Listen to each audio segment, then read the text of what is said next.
അപ്പോൾ മൊത്തത്തിൽ ഒരു തരികിട ക്യാരക്ടറാണ് ഈ പീറ്റർ നവാറോ എന്ന് പറയുന്ന ആള്. പുള്ളിയാണ് ഇപ്പോൾ 2-3 ഭയങ്കര മാരകമായിട്ടുള്ള ഡെഫിനിഷൻസ് കൊടുത്തിരുന്നത്. ഒന്ന്, യുക്രൈൻ യുദ്ധം എന്ന് പറയുന്നത് മോഡിയുടെ യുദ്ധമാണ്. അപ്പോൾ അത് തെറ്റിയാണോ പുള്ളി പറഞ്ഞത് എന്നറിയാനായിട്ട് ചോദ്യം ചോദിച്ച ആള് വീണ്ടും ചോദിച്ചു മോദിയുടെ യുദ്ധം. അതേ, മോദിയുടെ യുദ്ധം. അപ്പം അത് സ്വാഭാവികമായിട്ടും മോദിയാണ് ആ യുദ്ധം ചെയ്യുന്നതെങ്കിൽ, ഞാൻ ഇന്നലെ ഈവൻ ഒരു റിച്ചാർഡ് വൂൾഫിന്റെ അതിനുള്ള ഒരു മറുപടി ഞാൻ ഇന്നലെ സൂചിപ്പിച്ചിരുന്നു. പിന്നെ പുള്ളി ഓരോന്നിങ്ങനെ പറഞ്ഞുകൊണ്ടിരിക്കുന്നതിന്റെ കൂട്ടത്തിൽ അവസാനം പറഞ്ഞ ഒരു കാര്യമാണ്, ഇന്ത്യയിലേക്ക് ഈ എണ്ണ വാങ്ങിക്കുമ്പോൾ ഇന്ത്യയിലെ ജനങ്ങൾക്ക് അതിന്റെ പ്രയോജനം കിട്ടുന്നില്ല, ബ്രാഹ്മിൺസ് ആണ്, അവരാണ് ഈ പ്രോഫിറ്റ് ചെയ്യുന്നത്, അതിന്റെ ലാഭം കിട്ടുന്ന ബ്രാഹ്മിൺസിനാണ്. സോ ഇന്ത്യയിൽ ഈ ബ്രാഹ്മിൺസ് എന്ന് പറഞ്ഞു കഴിഞ്ഞാൽ ഒരു 5% അല്ലെങ്കിൽ ലെസ് ദാൻ 5% ഉള്ള ഒരു സമൂഹമാണ്. അവർക്ക് പൊളിറ്റിക്കൽ ക്ലൗട്ട് എന്ന് പറഞ്ഞു കഴിഞ്ഞാൽ കാര്യമായ പൊളിറ്റിക്കൽ ക്ലൗട്ട് ഇല്ല. ഇനി കേരളത്തിലൊന്നും ചിന്തിക്കുകയേ വേണ്ട. ഒരു MLA തന്നെ ഉണ്ടോ എന്ന് എനിക്കറിയില്ല, ഇല്ലെന്നാണ് എൻ്റെ ഒരു ധാരണ. പക്ഷേ സർവീസിൽ ഈ സംവരണം വരുന്നതിന് മുന്നേ, ഈ ജാതി അടിസ്ഥാനത്തിൽ ആളുകളെ നിയമിക്കുന്നതിന് മുന്നേ അവർക്ക് കുറെ സ്വാധീനം ഉണ്ട്. അവർ ആ ഒരു ബാക്കിയുള്ള ജനറൽ സീറ്റിലേക്ക് മത്സരിക്കുന്നുണ്ട്. അങ്ങനെ കുറച്ച് പേര് സർവീസിലുണ്ട്, സർക്കാർ സർവീസിലുണ്ട്, ജഡ്ജിമാരുടെ ഇടയിലൊക്കെ ഉണ്ട്. അത് കഴിഞ്ഞാൽ ഇന്ത്യയിലെ ഉത്തർപ്രദേശ് ഒഴിച്ച് വേറെ ഏതെങ്കിലും സംസ്ഥാനങ്ങളിൽ ബ്രാഹ്മിൺസ് ഒരു സിഗ്നിഫിക്കൻറ്റ് ഫോഴ്സ് ആണെന്ന് പറയാൻ കഴിയില്ല. പിന്നെ മറ്റൊന്നുള്ളത്, ഇന്ത്യയിലേക്ക് എണ്ണ കയറ്റുമതി ചെയ്ത് കഴിഞ്ഞാൽ, റഷ്യൻ എണ്ണ ഇങ്ങോട്ട് കൊണ്ടുവന്നിട്ട് ഇവിടുന്ന് ഉൽപ്പാദിപ്പിച്ച് പുറത്ത് കൊടുക്കുന്ന കമ്പനികൾ, നയാര അല്ലെങ്കിൽ അംബാനി അല്ലെങ്കിൽ അദാനി, ഇവരാരും തന്നെ ബ്രാഹ്മിൺസ് അല്ല. ഈവൻ അദാനി ശരിക്കും ഒരു ജെയിനാണ്. പിന്നെ എങ്ങനെയാണ് ബ്രാഹ്മിൺസ് ആണ് പ്രോഫിറ്റ് ചെയ്യുന്നതെന്ന് ചോദിച്ചപ്പോൾ എന്താ ഉദ്ദേശം എന്ന് വെച്ചാൽ, ഇവിടെ കേരളത്തിലായാലും ഇന്ത്യയിലായാലും ഏത് പ്രശ്നം ഉണ്ടായാലും മൊത്തം അതിൻ്റെ പിന്നിൽ ബ്രഹ്മാണിക്കൽ ഹെജിമണി എന്ന് പറയുന്ന ഒരു തമാശ അവതരിപ്പിക്കാറുണ്ട് ആളുകൾ, ഭയങ്കര പൊളിറ്റിക്കൽ തിങ്കേഴ്സ് എന്ന് പറയും. എന്ത് പറഞ്ഞാലും ബ്രഹ്മാണിക്കൽ ഹെജിമണി, അല്ലെ ബ്രാഹ്മണിസം, ബ്രാഹ്മണ്യം എന്നൊക്കെ പറയാറുണ്ട്. അത് ബ്രാഹ്മണ്യം എന്ന് പറഞ്ഞാൽ ബ്രാഹ്മണരാണോ എന്ന് ചോദിച്ചാൽ ബ്രാഹ്മണരല്ല, അതൊരു എലീറ്റിസമാണ്. എലീറ്റിസം ആണെങ്കിൽ പിന്നെ എന്തിനാണ്? ഓക്കെ, അപ്പൊ എല്ലാത്തിലും ബ്രാഹ്മണരില്ലേ? അപ്പൊ ദളിതരിൽ ബ്രാഹ്മണ്യം ഉള്ളവരില്ലേ? ബ്രാഹ്മണരില്ല, ഉണ്ട്. ദളിതരിൽ ബ്രാഹ്മണരുണ്ട്, ക്രിസ്ത്യാനികളിൽ ബ്രാഹ്മണരുണ്ട്, മുസ്ലിങ്ങളിൽ ബ്രാഹ്മണരുണ്ട്. പക്ഷെ ബ്രാഹ്മണർ എന്ന് പറയുമ്പോൾ യഥാർത്ഥത്തിൽ നിങ്ങൾ ഉദ്ദേശിക്കുന്നത് എന്താണ്? ഈ എല്ലാ ജാതികളിലുമുള്ള ഉപരിവർഗമാണോ? അതെ. പക്ഷെ അങ്ങനെ അല്ലല്ലോ. അങ്ങനെയാണെങ്കിൽ നിങ്ങൾ ഈ വിദ്വേഷവും ഈ വീറും ഒക്കെ ഉണ്ടാകുന്ന എങ്ങനെ? എല്ലായിടത്തും ഉള്ള ഒരു കാര്യത്തിനെ നമ്മൾ അങ്ങനെ കയറി ആഞ്ഞടിക്കില്ലല്ലോ, അല്ലെ? എല്ലായിടത്തും സർവ്വതലത്തിലുള്ള ഒരു വീട്ടിലൊരു ബ്രാഹ്മണ്യമുള്ള ആളുണ്ടാവും, ഒരു ഓഫീസിലുണ്ടാവും, ഒരു സമൂഹത്തിലുണ്ടാവും, പഞ്ചായത്തിലുണ്ടാവും, ഒരു ജാതിയിലും മതത്തിലും എല്ലാം ഉണ്ടാവുമല്ലോ. അതൊന്നുമല്ല. ഇത് ആക്ച്വലി ഒരു റേഷ്യൽ ആയിട്ടുള്ള ഒരു അബ്യൂസാണ്.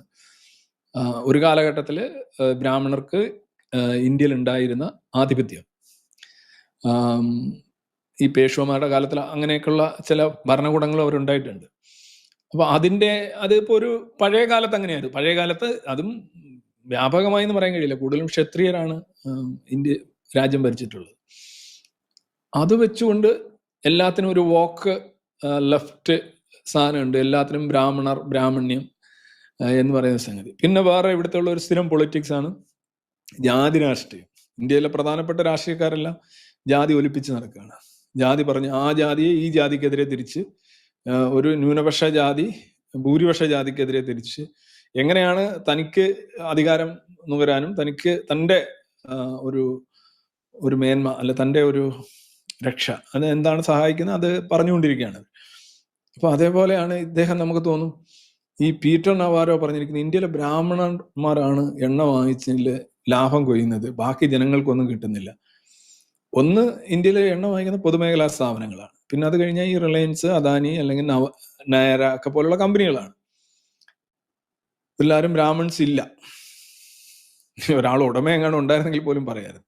ഈ ഒരു കമ്പനിയുടെ ഉടമ ബ്രാഹ്മണനാണെങ്കിലും ഈ പറയുന്ന കമ്പനികളെല്ലാം കളക്റ്റീവ്സ് ആണ് ആക്ച്വലി.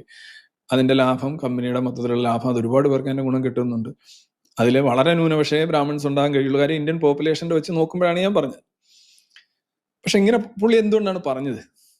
പുള്ളി പറഞ്ഞത് ഇത്രയേ ഉള്ളൂ. പുള്ളി ഉദ്ദേശിച്ചത് ഡിവൈഡ് ആൻഡ് റൂൾ എന്ന് പറയുന്ന ഒരു സംഗതി, അത് ഈ സ്വാഭാവികമായിട്ടും ഈ പുറത്തുനിന്നുള്ള ആളുകൾ